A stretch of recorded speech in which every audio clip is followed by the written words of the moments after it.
Halo, apa kabar Anda semua? Kembali berjumpa dengan saya, Herz Munarif dari Forum News Network. Ini banyak perkembangan menarik dalam sehari terakhir dan saya ingin mengajak Anda ngobrol dengan Bung Rocky Gerung nih. Salah satunya yang menarik, Bung Rocky, saya baca di Detik nih. Kelihatannya mereka mengutip dari Fox News bahwa Presiden Trump itu menolak berdebat secara virtual gitu. Nah, ini yang jadi menarik tuh alasannya ini. Yang saya kemudian menyimpulkan bahwa apapun yang terjadi di Indonesia pengaruhnya terhadap global itu sangat signifikan gitu. Mengapa? Karena Trump menyatakan bahwa dia takut kalau mic-nya dimatikan oleh moderator. Ini jadi kelihatannya Puan Syndrome nih kalau saya menyebutnya begitu ini ya. Puan Syndrome. Ya paralel sebetulnya dengan keadaan di kita karena Donald Trump juga dia takut untuk bicara depan mic karena itu dia mimpin bebek-bebek di mungkin di tempat dia beristirahat di mana itu Camp David apa karena dia memang Donald Bebek kan dia raja bebek jadi dari tempat persembunyiannya dia memantau Indonesia. Donald Bebek memantau kandang bebek di Kalimantan dan menemukan bahwa lebih baik ngumpet di kandang bebek daripada mic dimatikan. Ya, buat dari sisi saya sih melihatnya agak bangga-bangga dikit gitu. Karena apa? Karena ternyata kita, apapun peristiwa yang terjadi di Indonesia punya dampak secara dalam geopolitik global gitu saya lihatnya sih.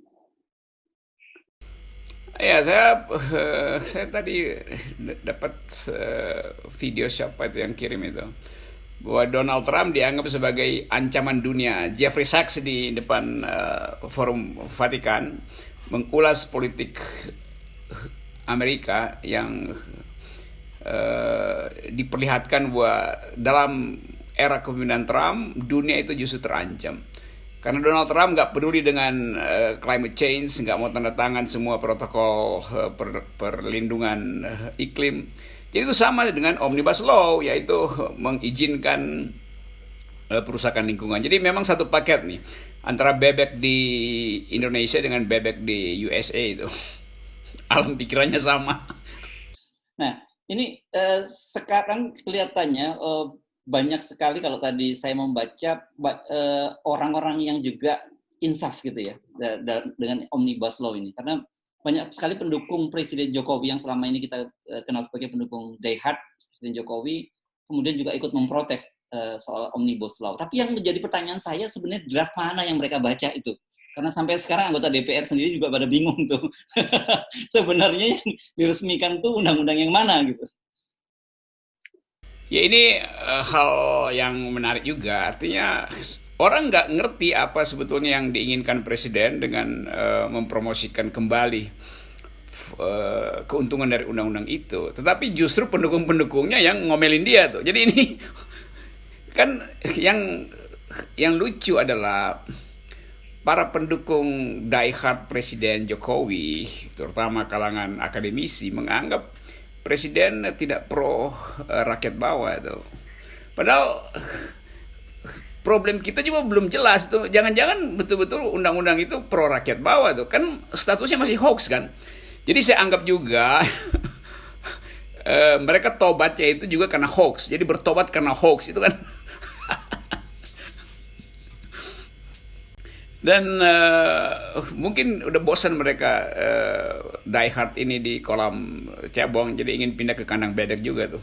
Jadi boleh dianggap bahwa ada hijrah dari kolam cabang ke kandang bebek. Ya. Kan saya tadi juga sempat mendapat kiriman tuh video, tapi saya masih belum cek lagi apakah itu video betul. Tapi sejauh ini katanya betul karena itu tayangan di Kompas TV gitu. Bagaimana seorang juru bicara polisi yang ditanya oleh seorang presenter. Jadi kalau banyak orang yang kemudian ditangkap karena dituduh menyebarkan hoax itu kira-kira dasarnya apa gitu? Karena ketika ditanya polisi menggunakan draft yang mana itu yang polisi juga belum bisa menjelaskan. Saya sebetulnya bukan prihatin ya, antara lucu dan konyol karena akhirnya aparat itu jadi bulan-bulanan pers. Padahal aparat ini memang dimaksudkan untuk menertibkan kekacauan informasi. Tapi dia sendiri nggak punya basis informasi yang utuh gitu. Karena itu pasti dia kelihatan gugup tuh. Dan saya kira dia dari awal dia udah tahu kalau masuk di depan kamera televisi, dia harus cari cara agar supaya seolah-olah bisa menunjukkan di mana sumber hoaxnya. Tapi beliau-beliau ini lupa bahwa pengetahuan publik tentang politik Indonesia itu bukan sekedar hari-hari ini hoaxnya. Dari dulu saya bahkan terangkan bahwa pemerintah adalah pembuat hoax terbaik itu. Jadi udah terjadi semacam upaya untuk justru memperolok-olok keterangan pejabat negara, termasuk teman-teman di kepolisian. Jadi berbahaya sekali. Akibat dari undang-undang ini sangat berbahaya, bukan sekedar pada buruh, pada hutan, pada lingkungan segala macam, tapi juga pada pride pejabat negara tuh. Kan akhirnya polisi itu direndahkan statusnya jadi sekedar juru bicara untuk menghalangi orang mempertanyakan mana hoax mana bukan itu. Jadi undang-undang ini betul-betul melengkapkan seluruh kedunguan Republik ini. Dan Presiden harus bertanggung jawab karena Presiden memaksakan undang-undang ini keluar dengan akibat sosial psikologi yang panjang sampai saat ini. Termasuk psikologi para pendukungnya yang gamang lalu tiba-tiba berbalik seolah-olah jadi pejuang rakyat gitu. Teman-teman tadi, teman-teman bekas LSM, bekas akademisi segala macam. Ya, kita bisa berempati melihat bagaimana seorang pejabat kepolisian begitu kemudian dia harus bersusah payah berpikir untuk menjawab pertanyaan media ini kan sebenarnya seharusnya dia tidak dalam posisi semacam itu kan? Iya, karena memang saya menganggap dari awal memang hoax itu akhirnya dijadikan diskursus baru oleh negara untuk membuyarkan konsentrasi publik terhadap isi undang-undang itu. Jadi dengan mengatakan hoax maka ada kesempatan untuk menyisipkan kembali kepentingan negara dan kepentingan korporasi di dalam draft itu. Jadi betul-betul ini satu perencanaan yang sempurna, tetapi perencanaannya sempurna, tetapi terbaca lebih awal oleh para kritisi, oleh media massa, oleh pers, bahkan oleh anak STM itu. Nah inilah satu gejala yang selalu kita ingatkan bahwa kekuasaan itu kalau dia mau absolut berbohong, dia mesti jadi otoriter. Nah kalau dia separuh-separuh, begini bolong-bolongnya Tuan. Jadi mending deklarasikan aja bahwa pemerintah ini mau jadi otoriter karena harus mengawal undang-undang yang bolong. Bolongnya undang-undang itu terlihat dari awal, dari sejak perencanaan, cara membuat undang-undang udah keliru, materinya, substansinya disembunyikan tuh. Jadi dari awal perencanaan yang kacau ini menimbulkan rentetan kekacauan di dalam komunikasi politik. Nah, ujungnya yang kena adalah petugas di lapangan yang akhirnya ditertawakan oleh masyarakat. Padahal Pak Polisi itu dari awal dia tidak bermaksud untuk berbohong sebetulnya. Tapi dia harus mengucapkan isi kepala kekuasaan. Padahal dia pelayan rakyat itu, yang harus menerangkan pada rakyat. Nah, makin lama makin banyak orang yang menganggap kalau begitu polisi jadi agen kebohongan juga tuh. Polisi ikut menyebarkan hoax kalau begitu. Nah, dan itu kan berbahaya. Itu kan berbahaya kan? Baru lagi tuh. Ya, sangat berbahaya. Ya, jadi penghormatan terhadap aparat hilang. Nanti aparat kalau dia datang ke kerumunan, nanti anak SMA, anak STM akan bilang nyebar hoax lagi ya. Padahal dia ingin menyadarkan rakyat supaya jangan bergerombol tanpa protokol kesehatan. Kan itu fungsinya sebetulnya kan. Jadi seharusnya kekuasaan atau Pak Polisi ini nggak usah ngomong tentang isi undang-undang itu tuh. Kan dia cuma boleh bicara menertibkan dan menjaga masyarakat. Dia nggak perlu ikut campur di dalam substansi undang-undang karena itu bukan tugas dari polisi untuk menerangkan isi undang-undang, hoax atau bukan, itu berbahaya tuh. Jadi agak aneh polisi ditugaskan untuk menerangkan bahwa undang-undang itu bukan hoax dan yang diterima oleh publik adalah hoax. Ini bahayanya kalau aparat sipil yang diperlengkapi dengan senjata dipakai juga menjadi juru bicara istana. Nah, saya anggap bahwa itu nggak fair, karena beban psikologi para polisi di lapangan itu akan bertambah, yaitu berupaya dengan cara yang civilized untuk menertibkan demonstrasi, menjaga keamanan, tapi ada beban tambahan, yaitu dipaksa untuk menerangkan kebohongan pemerintah kan. Saya sebut kebohongan bukan sekedar hoax, karena dari awal nggak ada keterangan yang masuk akal yang bisa dipertanggungjawabkan. Nah, kalau menurut Anda, oke lah, saya tetap menggunakan kata hoax nih yang paling enak, karena Anda kan sejak awal menyatakan hoax terbaik ini di pemerintah. Apakah ini sudah mencapai puncak dari sebuah karya hoaxnya? Ini jadi masterpiece dari hoax pemerintah saat ini. Belum, ini masih berlanjut, jadi belum hoax yang tertinggi ini. Karena pemerintah masih berupaya untuk membujuk beberapa gubernur, wali kota. Nah, kita mau lihat nanti apakah setelah rapat dengan presiden, gubernur dan wali kota itu berubah pikiran itu.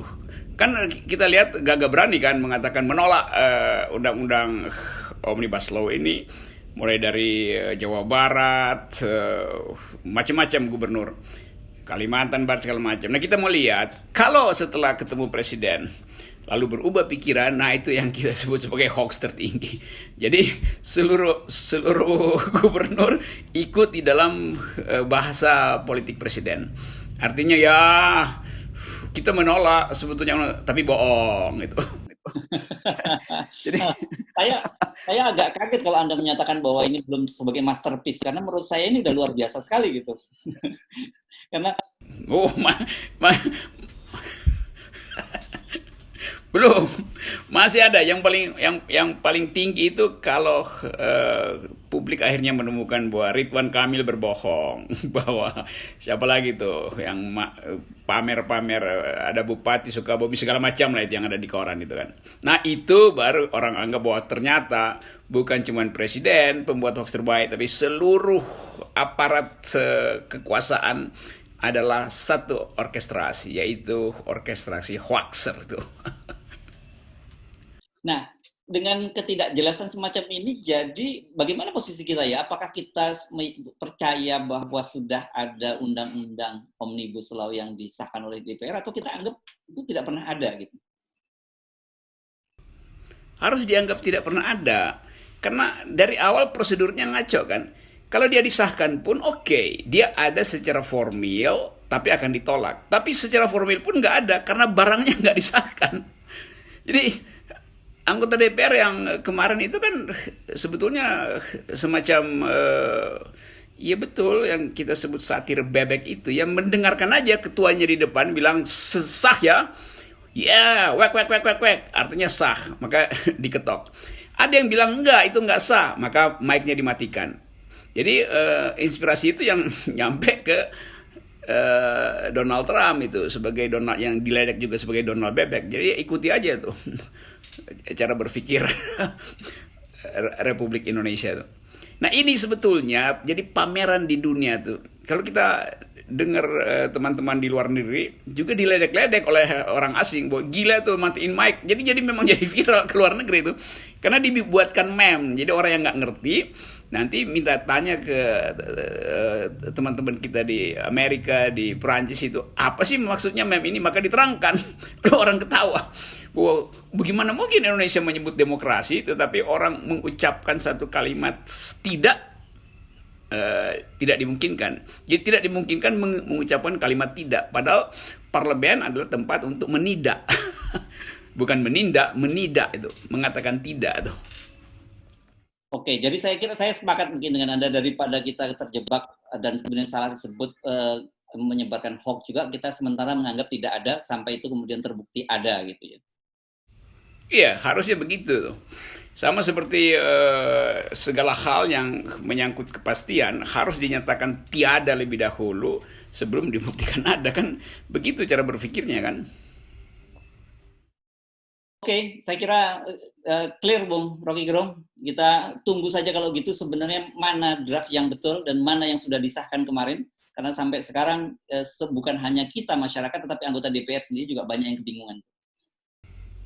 Ya, itu semoga ada perubahan cara berpikir sehingga rejim berupaya untuk menipu dengan cara yang masuk akal. Jadi kalau mau nipu jadi tipuannya juga masuk akal supaya nggak diledek oleh pers. Karena begitu tipuan itu tidak berhasil, maka mereka yang juga berupaya untuk seolah-olah kritis kehilangan kesempatan. Jadi mereka yang kritis yang berhenti untuk mengabdi pada kekuasaan sebetulnya lagi pindah dari status cebong pergi ke bebek. Tapi sebetulnya sama aja. Di dalam tubuh bebek ada jiwa cebong itu soalnya. Oke, baik, terima kasih Bung Rocky Gerung. Ya,